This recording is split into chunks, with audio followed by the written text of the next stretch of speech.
जय हिंद दोस्तों। हम लोग बचपन से सुनते आ रहे हैं कि एक समय था जब भारत को सोने की चिड़िया कहा जाता था। तो आखिर वो कौन से कारण थे जिस कारण के आधार पर भारत को सोने की चिड़िया कहा जाता था, उसी को आज की क्लास में हम लोग समझने का प्रयास करेंगे। देखिए, अगर कारणों की बात करें तो बहुत से कारण थे जिस आधार पर भारत को सोने की चिड़िया कहा जाता था। जैसे कि प्राचीन काल में हमारा जो ये प्यारा भारत हो गया, ये भारत जो है वैश्विक व्यापार का जो है केंद्र हुआ करता था। भारत जो हमारा प्यारा भारत है, ये पूरी दुनिया में जो है सबसे ज्यादा मसाला हो गया, चावल हो गया, गेहूं हो गया, चीनी हो गया, आलू हो गया, तिल का तेल हो गया, शराब हो गया, रेशम हो गया और कीमती हीरो का जो है और आदि का निर्यात करता था। कहने का मतलब ये हो गया कि भारत जो है पूरी दुनिया में जो है सबसे ज्यादा मसाला हो गया, चावल हो गया, गेहूं हो गया, आलू हो गया, तिल का तेल हो गया, रेशम हो गया, हीरे हो गया, ये पूरी दुनिया में जो है अपने सामान को बेचता था। और पूरी दुनिया जो है भारत को इस सामान के बदले पैसे के साथ साथ जो है सोना दिया करता था। और इस कारण जो है भारत का सोने का भंडार जो है शुरू से ही बढ़ता गया और भारत में सोने की कोई कमी नहीं थी। आप ये अंदाजा लगा सकते हैं कि भारत में इस प्रकार धन दौलत था कि भारत एक ईस्वी से लेकर 1000 एडी तक, यानी 1 एडी से लेकर 1000 एडी तक यह हमारा भारत जो है विश्व की जो है सबसे बड़ी अर्थव्यवस्था थी। तो भारत में पैसे की कोई कम नहीं थी। इस कारण जो है भारत को जो है सोने की चिड़िया कहा जाता था। और दूसरा कारण, जैसे कि इस आपको ये अपना जो दिखाई दे रहा होगा यहाँ पर बैठने का स्थान, इसको जो है आपको मयूर जो है सिंहासन कहा जाता था। तो मयूर सिंहासन के कारण भी जो है भारत को जो है सोने की चिड़िया कहा जाता था। इस मयूर सिंहासन पे आप देख रहे हैं कि 2 मयूर यानी 2 मोर बैठे हुए हैं, जिस कारण इसका नाम मयूर सिंहासन पड़ा। इस मयूर सिंहासन को जो है 17वीं शताब्दी में मुगल शासक ये शाहजहां ने बनाया था। इस सिंहासन को उस समय बनाने में जो है लगभग 1000 किलो सोने का प्रयोग और बहुत कीमती जो है पत्थरों का प्रयोग किया गया था। 1000 किलो सोना, समझ रहे हैं, 1000 किलो सोना। और इस सिंहासन के ऊपर जो है बहुत ही कीमती जो है कोहिनूर हीरा को लगाया गया था। कोहिनूर हीरा का नाम सुना होगा आपने।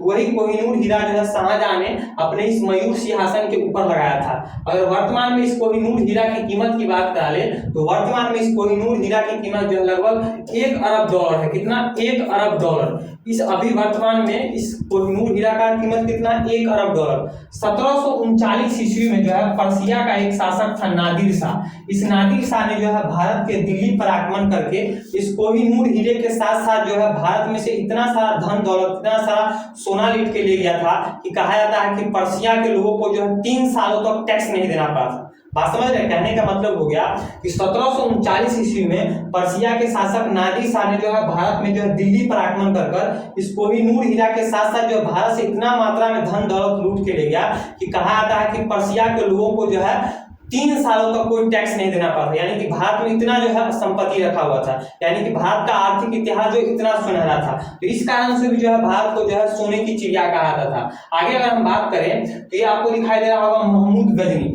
भारत में इतना अधिक मात्रा में सोना था, इतना अधिक मात्रा में संपत्ति था कि लुटेरे महमूद गजनी ने जो है भारत पे जो है 26 बार आक्रमण किया था। कितनी बार? 1-2 बार नहीं, 26 बार इस लुटेरे ने जो मोहम्मद गजनी जो है भारत पर आक्रमण किया था।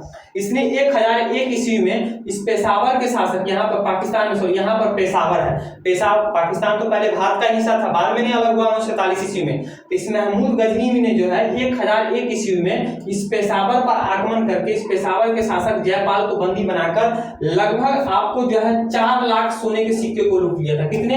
4 लाख सोने के सिक्के को लूट लिया था। और कहा जाता है कि एक सिक्के का वजन लगभग 120 ग्राम था। कितना? 120 ग्राम, यानी 4 लाख सोने का सिक्का लूटा और एक सिक्के का वजन जो है लगभग 120 ग्राम था।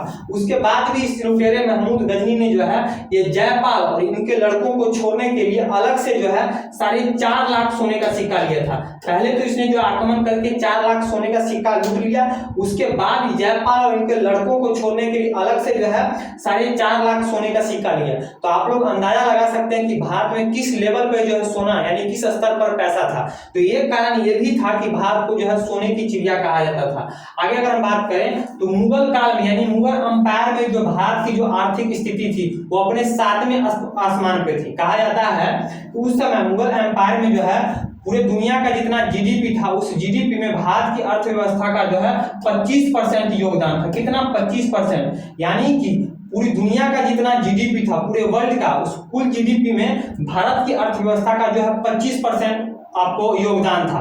अगर अभी के हिसाब से कैलकुलेशन करें तो उस समय भारत के जो है जीडीपी यानी भारत का प्रति व्यक्ति आय का जो जीडीपी था आपको $1305 था। प्रति व्यक्ति जीडीपी, जो प्रति व्यक्ति का जीडीपी था उस समय $1305 था, जबकि ब्रिटेन का जो है प्रति व्यक्ति जीडीपी आपको मात्र $1137 था। वही जो अमेरिका की सबसे बड़ी अर्थव्यवस्था है उसका जो है प्रति व्यक्ति जीडीपी जो है मात्र $897 था। तो भारत का आप लोग देख सकते हैं कि $1305 यानी प्रति व्यक्ति जीडीपी जो है भारत का $1305 था। यानी भारत में पैसे की शुरुआत से कोई कमी नहीं थी, जिस कारण भी जो है भारत को जो है सोने की चिड़िया कहा जाता था। और अगर हम आगे बात करें तो टाइम मैगजीन ने जो 1937 में अपने मैगजीन में छापा था, ये हैदराबाद हो गया, ये भारत में ये वाला इलाका जो पहले हैदराबाद का हो गया। तो टाइम मैगजीन ने जो 1937 ईस्वी में इस हैदराबाद के शासक उस्मान अली खान को जो है दुनिया का सबसे अमीर आदमी बताया था। उस्मान अली खान को दुनिया का सबसे अमीर आदमी बनाया था। इस उस्मान अली खान के पास इतना अधिक मात्रा में संपत्ति था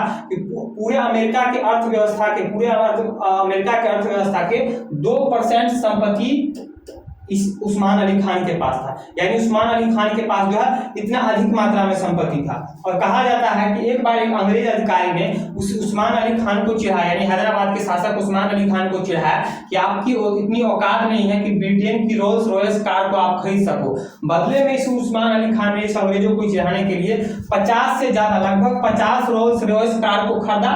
उस कार पर सवारी नहीं करते थे, बल्कि 50 कार को खरीद कर रोल्स रॉयस जो सबसे महंगी गाड़ी दुनिया की, इसको खरीद कर जो है उससे कचरा उठाते थे। तो अंग्रेजों को चिढ़ाने के लिए उससे कूड़ा उठाते थे। तो आप लोग समझ सकते हैं कि भारत में जो कोई पैसे की कमी नहीं थी। भारत का आर्थिक इतिहास कितना सुनहरा था। तो ये कारण ये भी था कि भारत को जो है सोने की चिड़िया कहा था।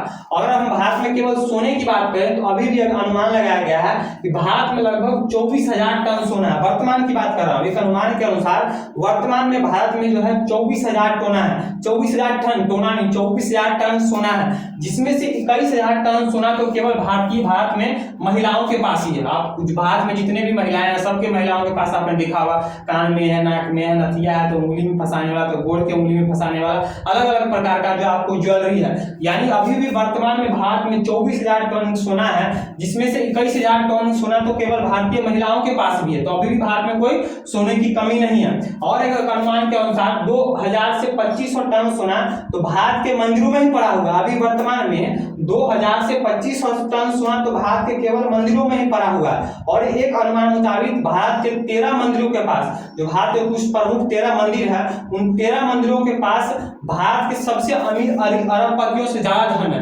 यानी भारत के 13 मंदिर ऐसे हैं जिनके पास भारत के सभी अरबपतियों से ज्यादा धन है। तो भारत में अभी भी कोई पैसे की कमी नहीं, अभी भी कोई सोने की कमी नहीं है। हमारी भारत माता जो है ये कल भी सोने की चिड़िया थी और आज भी हमारी सोने की चिड़िया, बस समझने की देर है। अब कुछ पढ़े लिखे लोग हैं, कुछ नेता भी, मैं उनका वीडियो देखता हूँ, वो लोग कहते हैं कि भैया जब अंग्रेज आए तो अंग्रेजों ने आके भारत के लोगों को चलना सिखाया, हमको बोलना सिखाया, हमको कपड़ा पहनना सिखाया, हमको बिजनेस करना सिखाया। अबे भैया तो ये क्या था, ये सब क्या था, कुछ इतिहास जाना नहीं, सिर्फ बकवास कर देना। 2 लाइन से उनको इंग्लिश बोलते हैं, उसके बाद वो समझते हैं कि भारत के बाकी जो लोग हैं वो लोग बेवकूफ है। हमारा भारत पहले भी आपको सोने की चिड़िया थी और आज भी सोने की चिड़िया है, बस समझने की देर है। बस हम लोग समझने यानी हमारे इतिहास को जानने की जरूरत है।